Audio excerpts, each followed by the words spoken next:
How's it going, everybody? Welcome to my review of Longlegs. This is a movie that I have been really interested in. I vaguely remember watching a trailer for this movie, and I say vaguely because whenever a trailer for this movie would pop up, I would just look at my phone and not look at the trailer because I wanted to go into this movie with a fresh set of eyes. So that's exactly what I'm going to be doing for you guys. I'm going to be giving you guys my spoiler-free review of this movie. Not going to touch up on any other spoilers for this movie, so you're going to be perfectly safe.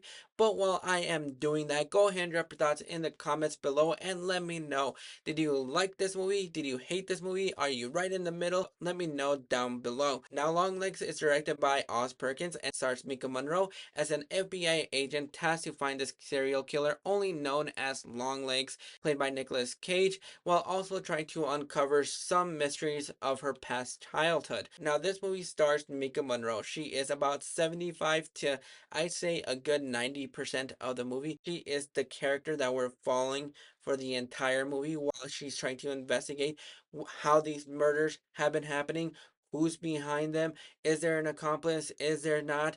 But while she is the star of the movie, really the standout of this movie is Nicolas Cage. And I think that is what a lot of people are going to be coming out saying. Rightfully deserved. He was absolutely creepy, disturbing, and at times frightful, even without seeing him. The one thing that I loved about this movie is the fact that for a majority of this movie, you don't really get to see Nicolas Cage in his full getup. You hear his voice from time to time, and at times you'll see his silhouette, you'll see him walking around, but the camera only shows him from the mouth down, and I think that is the most creepiest thing of all because once you see him in his full getup, even when he's walking around to the store, the way they shot around him, so you don't see a lot of face until Oz Perkins wants you to see his full getup, the way he looks. It rises the tension because you don't know what his motivations are. You don't know who he is. You don't know anything about him. And the way that it was edited around so that you don't see a lot of his face, I thought that was really well done. And I thought that was a really smart move, especially when it came down to the marketing, because for the marketing, he is non-existent in there. You don't get to see him, you just get to see his voice. That is the one thing that I do remember seeing from one of the trailers. You just hear his voice, and I think that is probably one of the most creepiest things about this movie. The one thing that I absolutely love when it comes to horror movies is the fact that whether you're talking about a spirit, a ghost, a werewolf, something scary, something that's hunting you down, the most scariest thing in a horror movie that has to deal with that is the fact you don't get to see the killer until probably like the last half of the movie. You see shadows, you hear the voices, you see bits and pieces here and there. But the thing that makes things scary like that are the things you just can't see. And whenever you can't see Nicolas Cage and you just hear his voice or it's showing from the mouth down, that is where the movie absolutely worked for me. That is where the movie was able to succeed in these moments. And I think this is the first time that I've seen Nicolas Cage in a horror movie where he actually talked. Even with his performance, the way Oz Perkins was able to construct this movie, I thought he did a great job of not only having some great tension, but at the same time having some great scares. There are a couple of jump scares here and there. Sometimes they're warranted and sometimes they're not. I have gone to the point where the loud bang jump scares don't actually scare me anymore. They just make me mad every single time they use it. But whenever they're done well and they're executed well, that is where they actually do work. I thought there were some great jump scares here and there that were done really well, that were constructed very well. The thing with this movie is the fact that it's a very slow paced movie. So I wouldn't recommend it to a general audience. Just know what you're going to be getting yourself into. Because I think a lot of people are going to be expecting this movie to be this horror movie with a lot of killings, kind of in the same vein as Silence of the Lambs, Zodiac, a couple of other movies. It's not going to be anything like that. It is a very artsy movie. I say I would put it in the same vein as probably Robert Eggers' The Lighthouse and The Witch.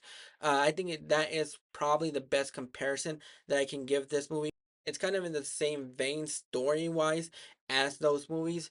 And I think a lot of people are going to be coming out disappointed with this movie because they're probably going to be expecting this blood soaked movie with a lot of killing, a lot of blood, a lot of gore, and that's not exact and that's really not what this movie is. Mika Monroe does a really good job with the material that she is given, and she's absolutely fantastic. This is the first time that I've seen her in a movie since It Follows, and I thought she handles herself really well, especially with a lot of the things that she has to basically go for, because there's a lot of her past that she doesn't remember, and so she's trying to piece those two things together. She's not really sleeping well because of all the cases that she's given. She talks to her mom, but it doesn't feel like they have a really strong connection together. I thought she did a fine job with the material that she is given. The thing with this movie is what I mentioned before, it's very slow pace. For the first half of this movie, you're invested in this mystery that is going on. You're invested in these characters, mostly because Oz Perkin did a really fine job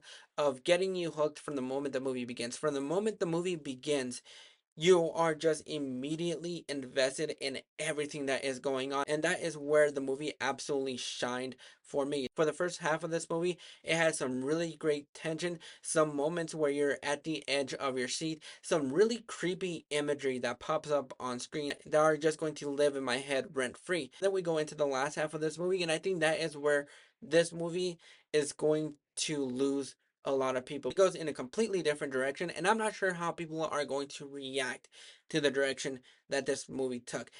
I personally really enjoyed the direction that this movie took itself in. I thought it was done in the best way possible without making it feel cheesy, but there are some just horrific imagery in here that will scar some people. If you're easily frightened, this movie is not going to be for you. I don't think that you're going to be having a lot of fun with this movie, but there are some great moments of tension.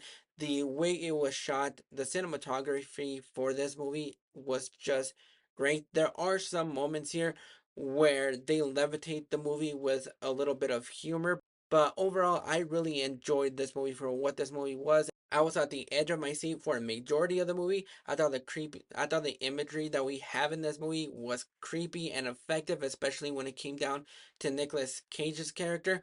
Once you start getting answers to what's actually going on, I think that is where it's going to lose some people. It worked for me, but it's not going to work for a lot of people. And overall, I'm going to go ahead and give Longlegs a 7 out of 10. It's a fun little horror movie. I really enjoyed it. It might become my favorite horror movie of the year. It's going to be very divisive as it is right now, but those are my thoughts on Longlegs. But if you made it this far, go ahead and drop your thoughts in the comments below. What you thought about the movie? Did you love it? Did you hate it? Is this going to be one of your worst films of the year? Drop those thoughts in the comments below, and we'll catch you guys for the next video.